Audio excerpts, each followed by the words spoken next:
Fala, Diabedo! Tudo certo com vocês? Espero que sim. Não é a condição ideal que queria encontrar vocês, né? Nosso encontro marcado era vocês de Beca e Capelo, mas um vírus intrometido entrou aí no meio do caminho, acabou adiando esse encontro, mas ele ainda vai acontecer, né? Sem crise, é hora de da gente ficar em casa mesmo, estudar do jeito que dá, estudar mais do que estava estudando, aproveitar o tempo livre para estudar cada vez mais e melhorar, para quando voltar tudo isso aí tá tinindo nos nossos conteúdos e correr para essa reta final aí, último ano. Confesso que a turma de vocês, hein, vou te contar, é crise dos caminhoneiros, é sarampo, é coronavírus. Não tem um ano que não foi completo nesse estudo aí, tá louco, bicho? Mas para a gente não prolongar mais ainda a nossa aula, eu estou gravando aqui para vocês. No nosso cronograma, a gente ia falar na data de hoje sobre os princípios do treinamento desportivo, né? Tínhamos marcado um trabalho prático que ficou para trás, né? Que seria na semana passada, foi bem no dia de todo o acontecimento, cancelamento das aulas, enfim. Esse trabalho a gente vai realizar ele no melhor momento, o momento mais oportuno, né? Então agora não é a hora da gente ter nenhuma prática, não ter nenhum contato com as pessoas. Então isso fica mais para frente.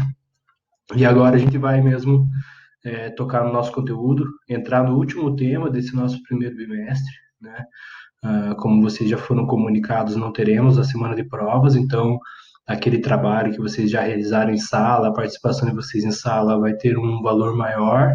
A gente tem as atividades que vão ser realizadas pelo Moodle, ainda contando nota, e tem as notas do APS, né? Então, para todos aqueles que estão participando, realizando todos os trabalhos, nada com que se preocupar, né? Mas esse é o nosso último tema do primeiro bimestre e vamos a ele, então.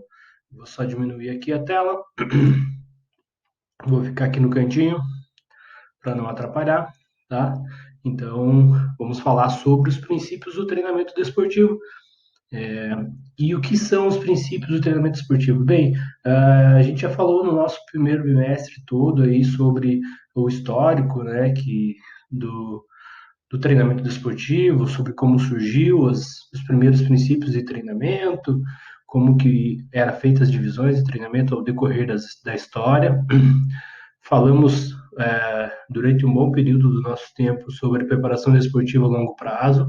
Vimos que essa preparação se divide em formação geral e formação específica, né, com iniciação esportiva, formação esportiva, especialização e treinamento de alto rendimento. Dentro de cada fase, a gente viu o que precisa ser trabalhado, quais são os meios, quais são os métodos que devem ser trabalhados dentro de cada tipo, cada época de formação, cada período de formação, conforme a idade em anos do indivíduo, conforme a idade em anos de treinamento desse indivíduo. E agora, na aula de hoje, a gente vai falar sobre princípios do treinamento. Então, o que são os princípios do treinamento? Uh, os princípios do treinamento são as diretrizes, são os pilares do treinamento esportivo.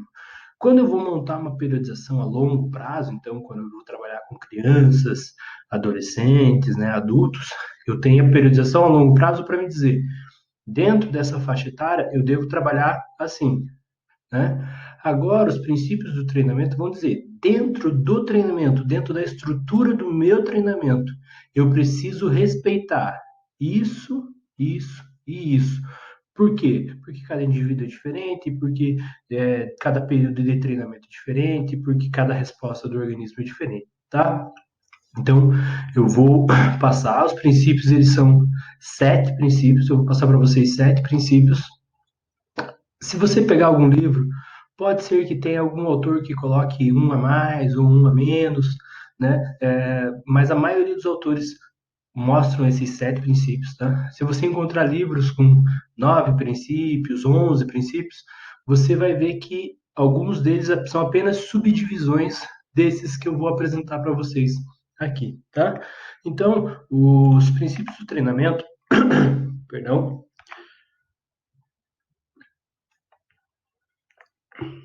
Os princípios do treinamento voltados ao esporte são baseados nas ciências biológicas, psicológicas e pedagógicas, tá? É lógico que, como a maioria dos meios e métodos de treinamento da educação física e surgiram de forma empírica, então os indivíduos iam treinando, iam testando, e através da tentativa e erro, iam sendo desenvolvidos alguns princípios. Os princípios do treinamento não são diferentes, né?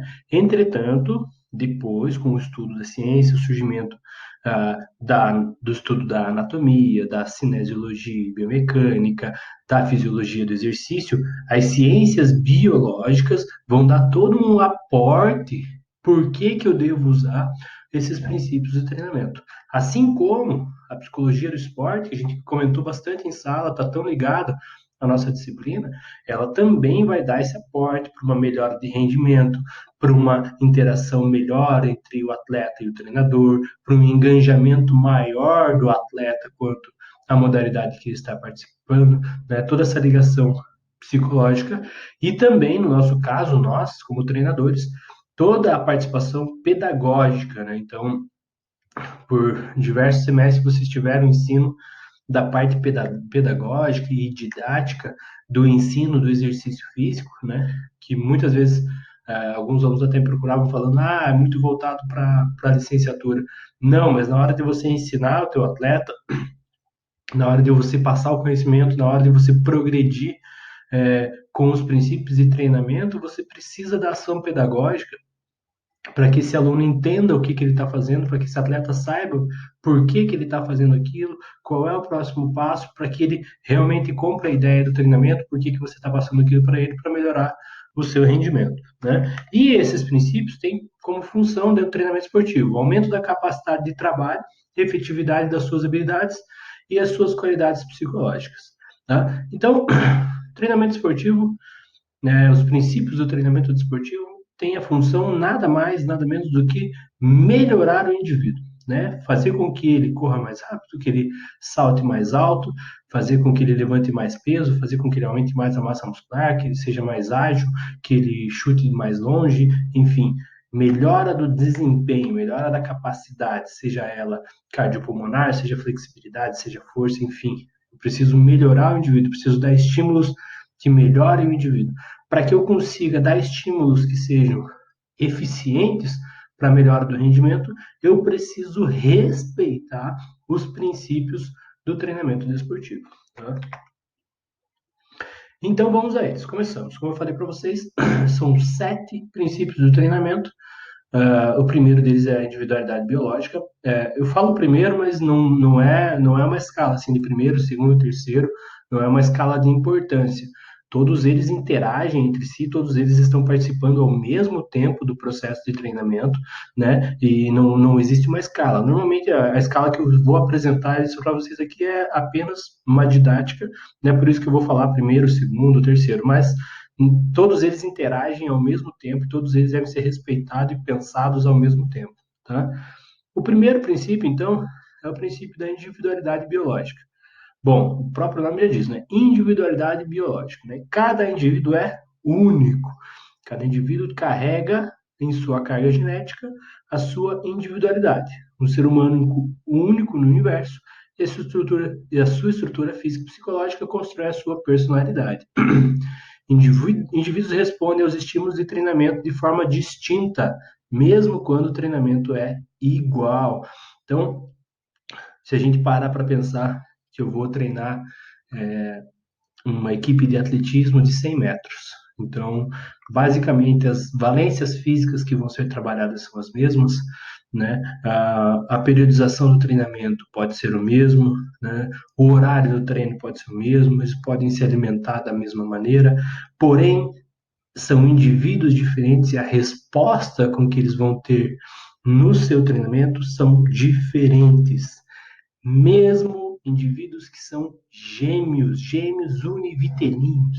Tá? Vamos pegar lá, tem os gêmeos univitelinos, 2 sujeitos nasceram ao mesmo momento, ali, minutos de diferença, foram produzidos no mesmo ventre, mesmo pai, mesma mãe, moram na mesma casa, a resposta deles é diferente ao treinamento. tá? Eu faço até questão de trazer novamente para vocês, eu já mostrei esse gráfico aqui para vocês lá em Fisiologia do Exercício, né? Esse é um estudo feito com gêmeos, então a gente tem aqui, ó, o gêmeo A e o gêmeo B, né?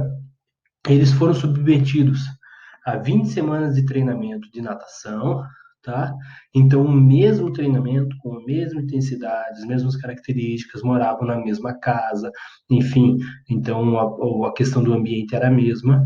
Um gêmeo, após 20 semanas de treinamento, teve um aumento de 40% no seu VO2 máximo, 40% no seu VO2 máximo, e o outro gêmeo teve apenas 20.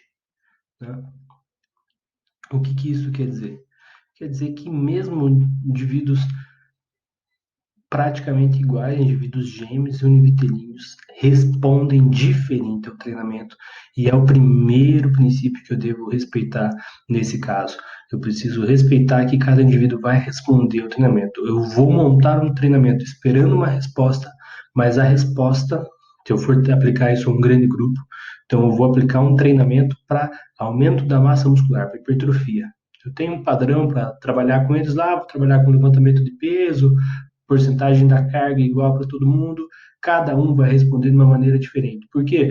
Porque dentro de cada indivíduo existe o genótipo, a carga genética que diz, genótipo, gene, né? O nome já vem de gene, de carga genética.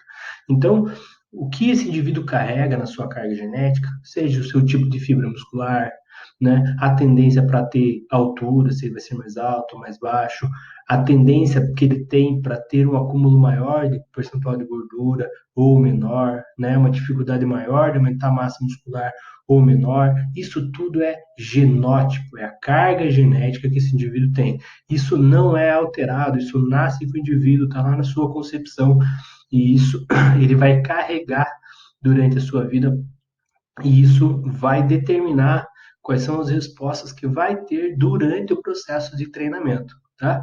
Mas além do genótipo, existe também o fenótipo. Deixa eu só pegar aqui. Existe também o fenótipo aqui, ó, né? O que é o fenótipo? Bom, o fenótipo é a soma do genótipo, daquilo que o sujeito carrega em si, os seus genes, e a influência que o ambiente tem nele. Tá?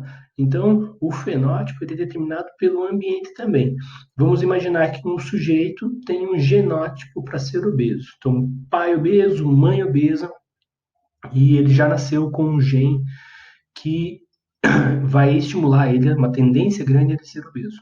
Entretanto, quando ele nasceu, ele se mudou para a Etiópia. Né? E lá na Etiópia existe uma escassez muito grande de alimento. Esse indivíduo não tem um fornecimento, um aporte nutricional adequado. Ele está subnutrido. Né? Nesse caso, o fenótipo, né, o ambiente que ele está inserido, vai fazer com que o genótipo que ele nasceu não se desenvolva, né? Ele não vai deixar de ter os genes com característica para ser obeso, mas o fenótipo impede que o genótipo se desenvolva. Ah, e o que isso tem a ver com atividade física? Tem tudo a ver com atividade física, né? Posso ter. Vamos usar a nossa realidade. Vamos usar a nossa realidade. Como estão as crianças de hoje em dia? Como está a maioria das crianças de hoje em dia? Com o uso de muita tecnologia, computador, tablet, celular, né? Com um índice de nível de atividade física baixíssimo, por causa do uso de tecnologia, por causa do cuidado dos pais quanto à segurança, a criança não pode mais sair na rua sozinha, enfim, são N fatores, mas de fato as nossas crianças hoje se movimentam muito mais, muito menos do que as gerações anteriores. O que isso acontece? Bom, essas crianças são normalmente filhos de pais bem ativos, normalmente, né? Se você olhar, são diversas as famílias que o pai é super ativo, a mãe é super ativa, atleta de academia, sai pedalar, correr, e a criança, ela é sedentária, fica em casa jogando videogame, né? Então, por mais que o gene dessa criança seja um gene voltado com características físicas, estímulo, tudo, o ambiente que ela vive, ou seja, o uso de celular, de tablet, o fato de ficar sentado, de ser sedentário, associado a uma má alimentação, vai fazer com que o fenótipo dela não desenvolva. E aí, quando ele chega para a gente, dependendo da fase lá, ele não tem um desenvolvimento motor adequado, ele não tem um aspecto físico adequado, ele não tem consciência corporal alguma para iniciar uma prática de exercício, então a gente precisa regredir bastante na evolução desse aluno, né? E isso acarreta também no seu desempenho a longo prazo. A gente sabe que a preparação a longo prazo, ela depende basicamente da formação geral do indivíduo. A gente sabe que a iniciação esportiva, o fato da criança desenvolver todas as habilidades motoras dela com uma capacidade boa, que ela desenvolva os fundamentos das técnicas de esporte para que ela consiga, quando chegar na fase de especialização, ter um bom desempenho. Se o geral não é bem feito, o especializado não vai ser bem feito também, né? Então, quando a gente pensa em individualidade biológica, que é o primeiro deles, a gente deve pensar, essa pessoa carrega em si um gene forte, não adianta nascer, decidir assim, ó, eu quero ser ginástica, né? Eu quero ser ginasta, vou fazer ginástica olímpica. Tudo bem, beleza. Qual que é a altura da tua mãe? A minha mãe mede 1,77 m. Qual que é a altura do meu pai? Meu pai mede 1,90 m. Bom, o genótipo dessa pessoa é para ela ter uma altura, ser uma pessoa alta. Ela vai ser uma pessoa alta. A genética dela é para ser uma pessoa alta. Ela vai conseguir fazer ginástica artística? Provavelmente não, tá? E aí a gente entra, né, numa coisa que a gente até já comentou em sala. Será que a ginástica artística, ela é ela a causadora da baixa estatura dos atletas? Ou será que seria uma seleção natural através da individualidade biológica, em que atletas mais baixos têm um melhor desempenho na ginástica artística e por isso eles predominam nessa ginástica? Aí fica essa questão, né? Mesma coisa ao contrário. Ah, vou ser jogador de basquete, vou ser jogador de vôlei. Qual que é a altura do teu pai? 1,60 m. Da tua mãe? 1,55 m. O cara é um anão praticamente. Então não vai jogar basquete, né? Então a individualidade biológica ela acaba até mesmo direcionando a preferência esportiva para algumas pessoas ou para todas as pessoas, fazendo nessa essa triagem aí, porque o indivíduo vai se dar bem em certas modalidades justamente pela carga biológica que ele carrega. Tá? Seguindo em frente, segundo princípio, princípio da adaptação.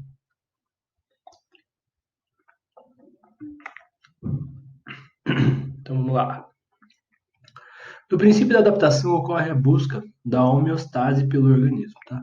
Homeostase, todo mundo lembra o que é, né? O estado estável do organismo. Né? Então, quando eu estou na minha homeostase, quer dizer que o meu organismo está equilibrado dentro daquilo que está programado para ele fazer, batimento cardíaco, frequência cardíaca, processo inflamatório, enfim, né?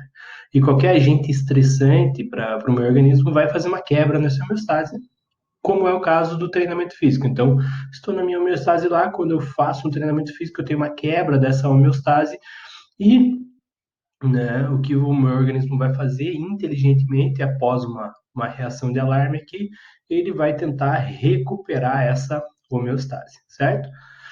Então, o treinamento esportivo é um estímulo externo que o organismo recebe, né? Após o estímulo, ocorrerá uma adaptação que resulta em melhora do sistema circulatório, cardiopulmonar, força muscular e, consequentemente, uma nova estrutura do corpo, né? Então, o princípio da adaptação é basicamente quando eu tenho uma quebra do meu equilíbrio corporal, no qual eu me encontro, independente se eu sou um ser sedentário, um ser altamente treinado, se eu der o estímulo ideal, eu vou ter a quebra dessa homeostase e com uma reação de alarme, meu corpo procura fazer uma nova adaptação, sempre melhorando o meu condicionamento físico, sempre colocando um degrau acima no meu condicionamento físico, seja lá o que for, seja para força, seja para condicionamento cardiopulmonar, seja para aumento da hipertrofia muscular, aumento da densidade óssea, aumento da flexibilidade, enfim, todas as variáveis da aptidão física são melhoradas após eu receber um estímulo do treinamento. E após eu receber esse estímulo do treinamento, eu tenho o princípio da adaptação. Então, eu vou me adaptar a esse estímulo após recebê-lo, né? E estímulos novos que o corpo recebe são capazes de causar estresse e adaptações ao organismo, os quais auxiliam na progressão do treinamento. É muito importante não exceder os limites de segurança dos estímulos, tá?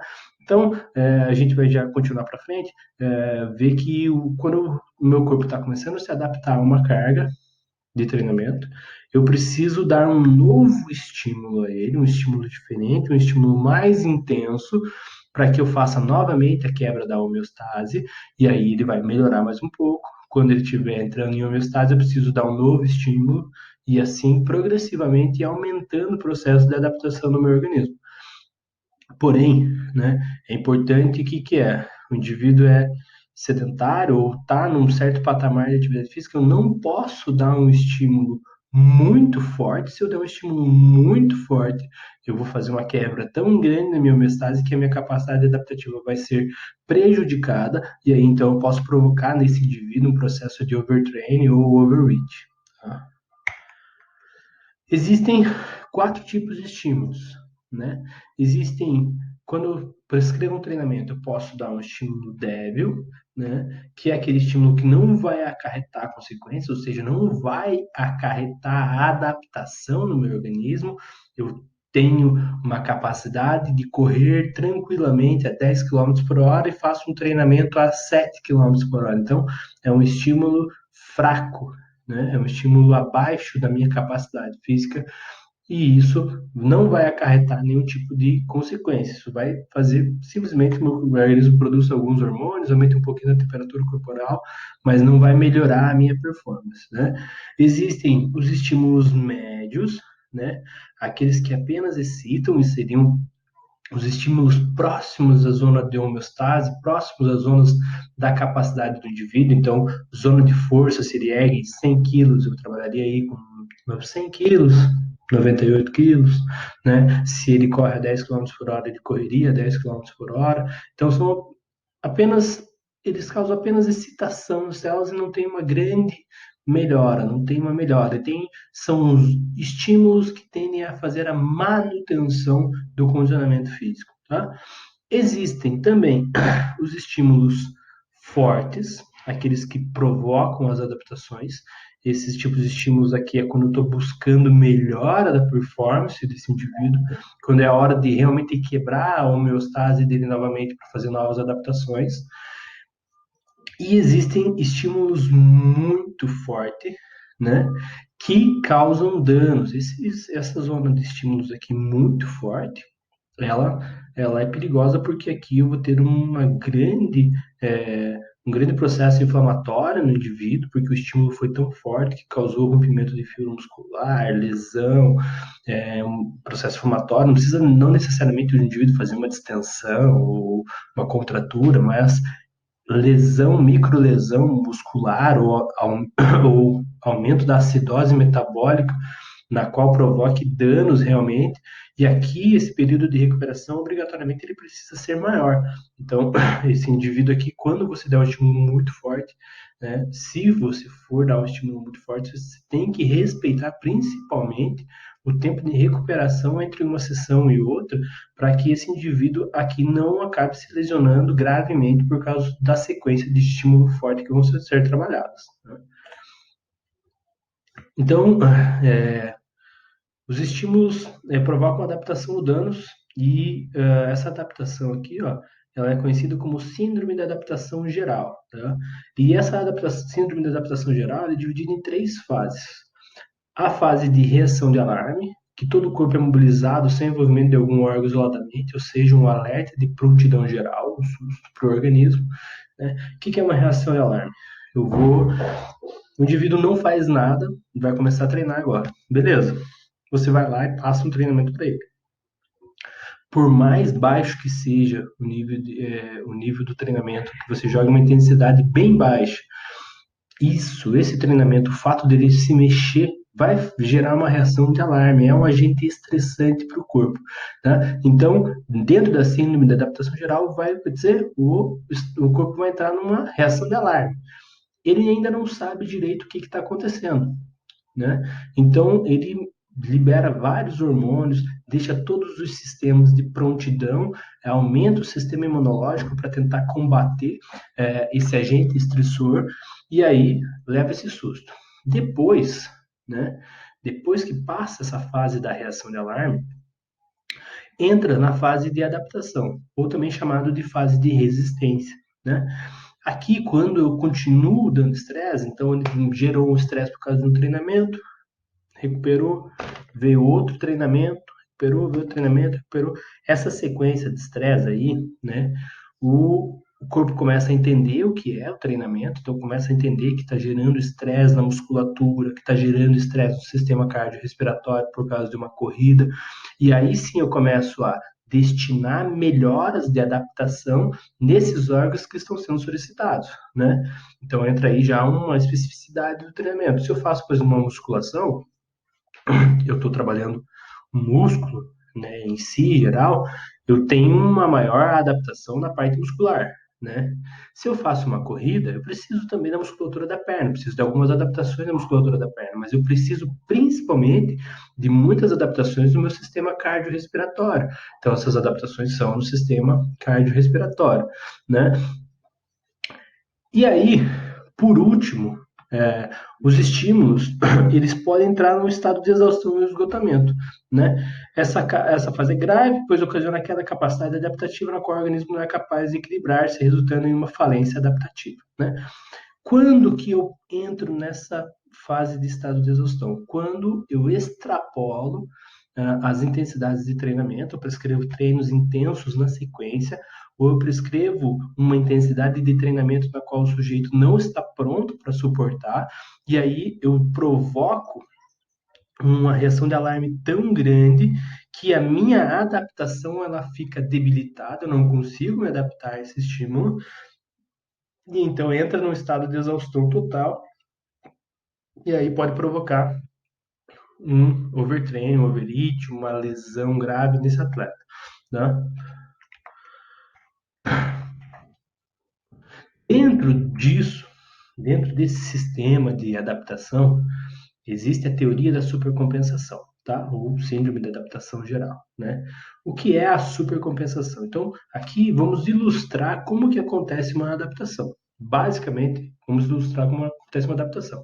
Então, nós temos aqui, ó, nessa linha aqui, né, desse gráfico aqui, essa linha Yx aqui, ó, a gente tem a homeostase do indivíduo, tá? Aqui nós temos a homeostase do indivíduo.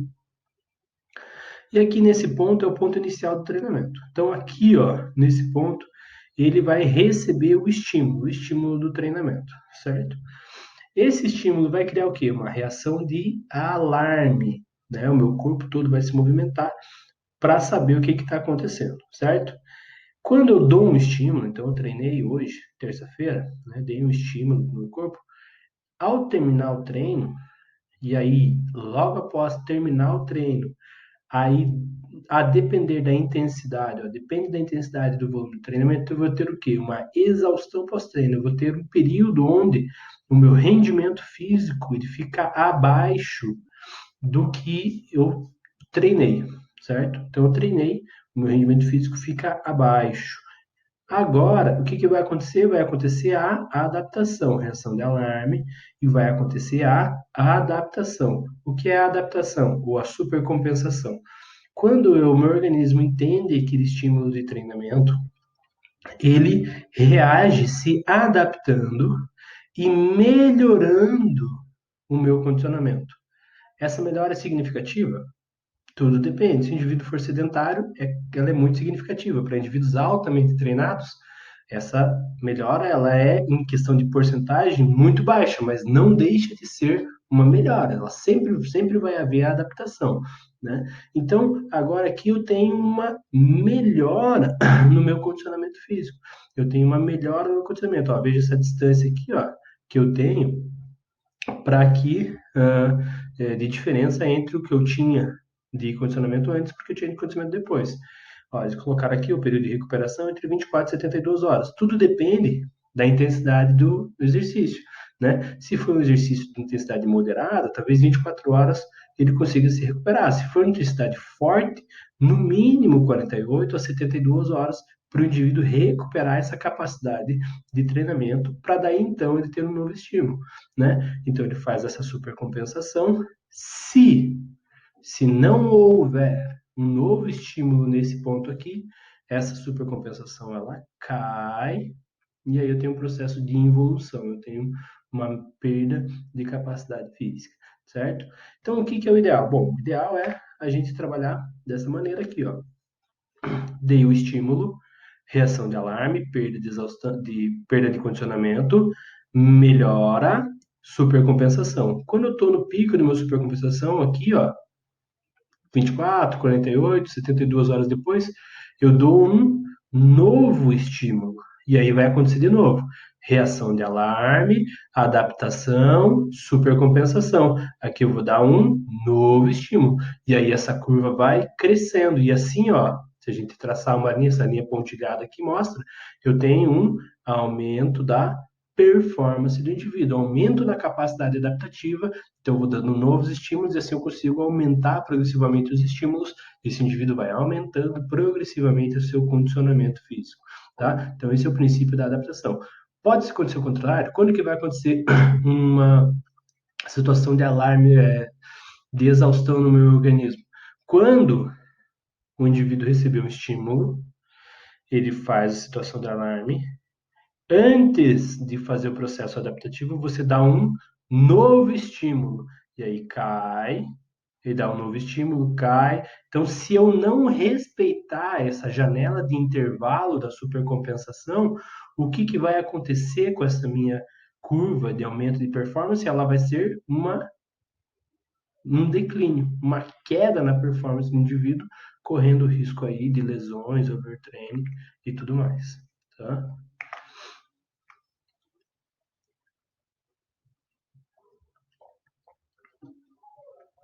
Vamos para o terceiro, então, princípio do treinamento, princípio da sobrecarga, né? O princípio da sobrecarga, ele é baseado na ideia de Milon de Cotrona, que a gente já falou em sala de aula, né, quando a gente falou sobre os Jogos Olímpicos da Atividade, que foi 6 vezes vencedor dos Jogos Olímpicos, e ele teve a sua grande ideia de treinar com um bezerro, né, então ele começou levantando o bezerro quando ele ainda era pequeno, e aí quando enquanto esse bezerro ia crescendo, consequentemente ele ia ganhando peso, ele ia ficando maior e mais pesado, e o Milone Coutan também ia fazendo as suas adaptações, ele ia recebendo novos estímulos a cada dia, porque a cada dia o bezerro estava mais pesado, e aí então ele ia aumentando a sua força, aumentando a sua massa muscular, treinando com esse mesmo bezerro, conforme ele ia ganhando peso, né? A lenda conta que ele conseguia matar um boi com as mãos, né? Um touro com as mãos, por causa justamente desse treinamento que ele fazia da sobrecarga, né? O que, que a gente tem de lição para tirar dessa ideia do Milone de Crotona com o levantamento de peso progressivo de carga? Bom, o princípio da sobrecarga, ele vai adaptar um novo nível ou patamar de trabalho, ou seja, aumento da capacidade do músculo em gerar força solicitada de forma progressiva. Então, quando eu gero uma adaptação no meu músculo, né, que eu faço a relação de alarme e a adaptação, consequentemente eu tenho uma melhora de performance, ou seja, eu aumento a capacidade desse músculo de erguer carga, aumentar a sobrecarga dele. E aí, então, progressivamente eu consigo aumentar a sobrecarga com o passar do treinamento, né? Os principais recursos propostos para esse princípio são o aumento do volume, o aumento da intensidade, do número de sessões de treinamento e a duração de cada sessão, assim como a diminuição do tempo de recuperação, né? Então, aqui são todas variáveis de treino na quais eu consigo aumentar a sobrecarga do treinamento do indivíduo. Aumento do volume, né? Então, se eu estou realizando 10 levantamentos de peso com 100 quilos, Então, eu levanto, faço 10 movimentos com 100 quilos, né? Então, eu estou levantando 1.000 quilos na minha sessão de treinamento. Se eu aumento o volume, ou seja, eu passo a fazer 15 levantamentos, vamos lá, 12 levantamentos de peso com 100 quilos, com a mesma carga. Veja que eu não aumentei a intensidade, eu aumentei apenas o volume. 12 levantamentos com 100 quilos, já estou levantando 1.200 quilos agora. Então, eu aumentei a sobrecarga em 200 quilos. Eu mexi na variável do volume do treinamento e agora estou aumentando a sobrecarga. Ah, isso se aplica a todos os esportes? Se aplica a todos os esportes. Se aplica a corrida, você coloca mais 1 quilômetro, você coloca mais um tiro de 100 metros, você coloca mais 10 cobranças de falta, você coloca mais 10 saques no vôlei, enfim, todo esporte você consegue aumentar o volume de treinamento. Quando você aumenta o volume de treinamento, você aumenta a sobrecarga, consequentemente, você vai aumentar as adaptações geradas no músculo esquelético por causa disso, né? Eu posso aumentar a intensidade, e a intensidade é velocidade na corrida, a força da cobrança da, do saque, da falta, posso aumentar a distância para a cobrança de saque de falta, ou no caso do levantamento de peso, eu posso aumentar realmente o peso. Agora eu vou fazer 12 levantamentos com 110 quilos, tá? Então eu aumento a intensidade. Número de sessões de treinamento, né? Então eu posso aumentar, o indivíduo começa treinando, né, 2 vezes por semana, depois ele passa para 3 vezes por semana, depois ele passa para 4, para 5, para 6. Daí você aumenta para 10 sessões de treinamento na semana, enfim, você pode aumentar o número de sessões de treinamento e tudo isso vai resultar num aumento total da sobrecarga do treinamento desse indivíduo, tá? Duração de cada sessão, então eu posso começar treinando 30 minutos, 40 minutos, 60 minutos, né? Ou diminuir o tempo de recuperação. Então, todos esses fatores do princípio de treinamento aqui vão aumentar a sobrecarga de treino. Quando eu aumento a sobrecarga, eu aumento o processo adaptativo, aumento a força muscular, tá? Do início do treinamento até o alcance do alto rendimento, deve-se aumentar de forma progressiva a carga do treinamento conforme as capacidades psicológicas e fisiológicas de cada atleta. Princípio da individualidade biológica, né? Dentre os tipos de carga existente estão a carga padrão, da sobrecarga e da carga progressiva. Vamos a elas. Então,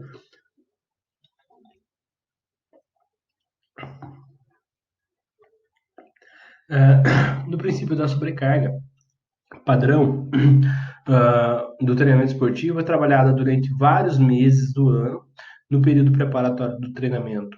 Ela é bem aceita. No momento em que se aproxima do período de competição, ocorre um platô e uma estagnação, né?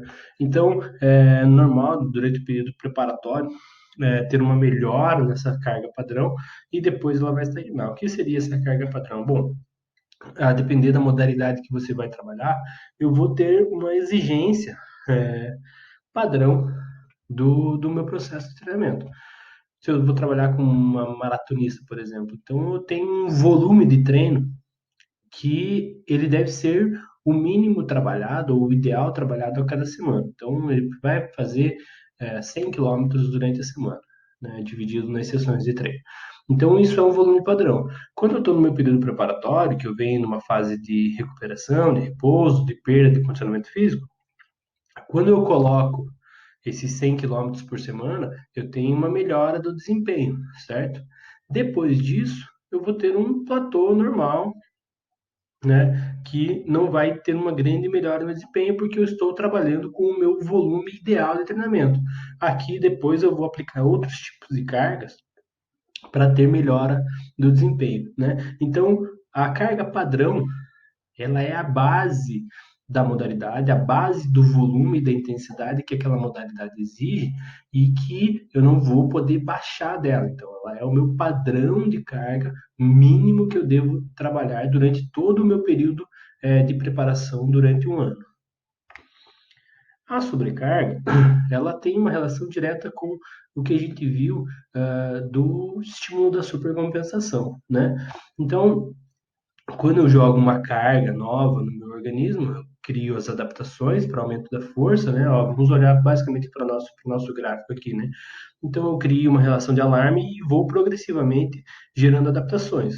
Isso quer dizer que eu preciso aumentar a carga todo dia? Não, não é todo dia que você precisa aumentar a carga. Eu preciso fazer com que meu corpo tenha uma adaptação a essa carga, né? E vejam que quando a minha curva de supercompensação ela começa a estabilizar, vem um novo estímulo, um aumento da sobrecarga, seja através do volume, da intensidade, do intervalo, enfim, novo estímulo, aumento na supercompensação, novo estímulo, aumento na supercompensação, e aí eu tenho o princípio da sobrecarga. Eu vou aumentando a carga cada vez mais para aumentar a capacidade de força desse músculo aqui. Tá?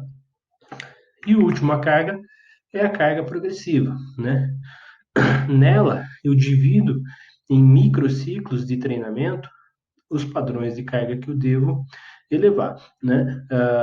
Uniforme contínua, a qual preenche as exigências fisiológicas e psicológicas do atleta. Após elevar a carga, o atleta se adapta e ocorre uma regeneração, né? Então, eu tenho tipos de carga baixo, média e alta, na qual eu dou estímulos divididos em microciclos para esse atleta, fechou esse microciclo, eu aumento o estímulo e aumento o estímulo, né? Quando ele se adapta a esse estímulo, há uma regeneração, uma adaptação, tá? A carga progressiva ela é muito parecida com o princípio da sobrecarga, a única diferença é que ela é dividida em blocos, né? Em blocos de microciclos, e aí então aqui dentro desse microciclo eu posso trabalhar, por exemplo, 3 meses, né? Se eu trabalhar 3 meses aqui, 3 meses aqui, 3 aqui, 3 aqui, fecha um ano de treinamento de macrociclo. Pode ser menos a depender da modalidade que vai ser trabalhada.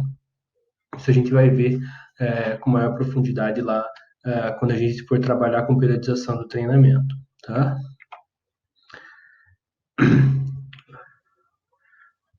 Quarto princípio,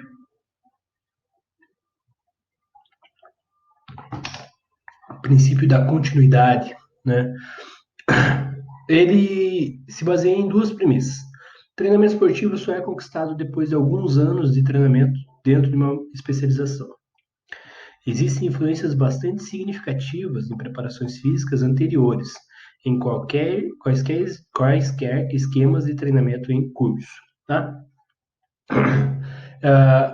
O princípio da continuidade nada mais diz do que você só vai ser bom atleta, você só vai ter alto rendimento, você só vai ter sucesso esportivo de verdade quando você dedicar anos àquilo, né?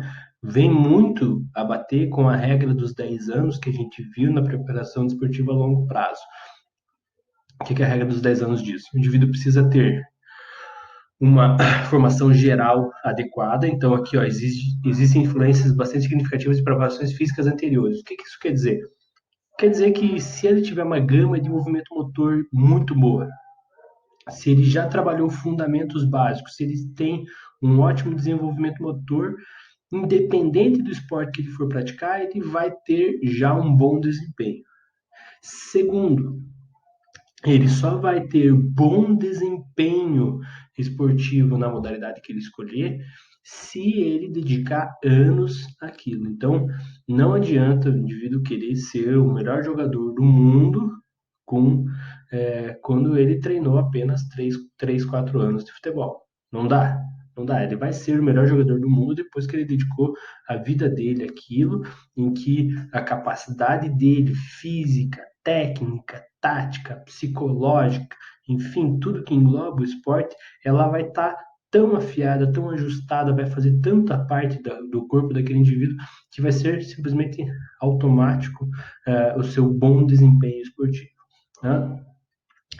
E aí, ó, tal princípio não permite a quebra da sistematização do treinamento, ou seja, não permite interrupções negativas durante o período de treinamento ou na preparação. Né? Então, o princípio da continuidade ele deixa claro de que treinou. Eu comecei a treinar luta quando eu tinha 5 anos de idade, treinei até meus 12, e daí eu parei. Entrando na adolescência, fui fazer outra coisa, foi estudar, voltou, daí com 20 anos de idade ele voltou a treinar, né? Aqueles 7 anos que ele treinou antes, conta? Bom, aqueles 7 anos que ele treinou antes, desenvolveu bem o motor dele, fez uma preparação geral nele muito legal, mas para ele competir em alto desempenho, para ele ter o melhor desempenho esportivo dentro da modalidade, ele vai precisar treinar mais alguns bons anos para ele conseguir conquistar alguns títulos dentro da periodização ou realmente ser um cara especializado naquela modalidade depois que ele dedica mais anos a isso. Então, esse é o princípio da continuidade. O princípio da reversibilidade. Tá? O princípio da reversibilidade é o princípio que nos diz que todos os benefícios colhidos no treinamento eles são transitórios, eles são temporários. Né? Então, eu estou num processo de treinamento e agora eu vou melhorar a minha potência muscular. Tudo bem, treino minha potência muscular, mas quando eu parar de treinar ou quando eu não der estímulos adequados para continuar aumentando a minha potência, essa potência ela vai se reverter, ela vai voltar aos seus níveis iniciais, né? Então vamos lá, ó. A interrupção do treinamento leva à reversibilidade das adaptações já conquistadas. E a ausência da sobrecarga progressiva, a gente estava falando da sobrecarga, de dar novos estímulos para aumentar a adaptação, também causa o mesmo efeito. Então, quando que eu vou ter reversibilidade dos meus benefícios da atividade física? Quando eu parar de treinar, eu vou perder essa capacidade, seja por uma ausência de treinamentos por causa de doença, seja por abandono da prática, ou seja até mesmo quando você, como treinador, não der estímulos ideais nessa sobrecarga do treinamento, eu vou ter uma reversibilidade desses benefícios colhidos. Tá? Aí, ó, veja que interessante. O tempo em que o indivíduo leva para reverter os efeitos do treinamento é o mesmo que o treinamento, em uma preparação a longo prazo. Essa reversão é feita de forma mais lenta e o inverso é verdadeiro. Bom, quando eu treino há 10 anos, se eu parar de treinar, 10 anos ininterruptos, se eu parar de treinar, pelo que o princípio da reversibilidade, eu demoraria 10 anos para perder todas as adaptações que eu fiz no decorrer desses 10 anos. Então, indivíduos mais bem treinados, indivíduos altamente treinados, indivíduos que treinam há muito tempo, se eles param por causa de uma quarentena aí 3 semanas ou 4 semanas, o princípio da reversibilidade vai dizer que a perda deles é significativa, mas ela é muito menor do que aquele indivíduo que treina há apenas 3 meses. Aquele indivíduo que treina apenas 3 meses vai perder muito mais rápido do que o indivíduo que treina há 10 anos. Tá? Mas ambos vão perder. Esse é o princípio da reversibilidade. Ou simplesmente lei do uso e desuso. Né? Se eu não estou mais usando, se eu não preciso mais disso, eu me livro dessa performance aí. Né? Devido a isso, torna-se importante uma boa preparação geral na infância e na juventude, para que a base seja desenvolvida lentamente e com uma grande variedade motora. Né? Voltamos lá à preparação geral que a gente já viu lá atrás. Né? Se eu tenho uma boa formação geral, uma gama de movimentos motores muito boas durante todo o meu desenvolvimento físico ali, isso me ajuda na minha performance, isso melhora a minha performance, e isso ainda vai ser muito mais difícil de eu reverter. Eu não vou ter perda dessas capacidades aí com uma velocidade mais rápida, coisa que não acontece com os indivíduos que não têm essa capacidade motora. Chegamos no penúltimo, sexto, princípio da especificidade.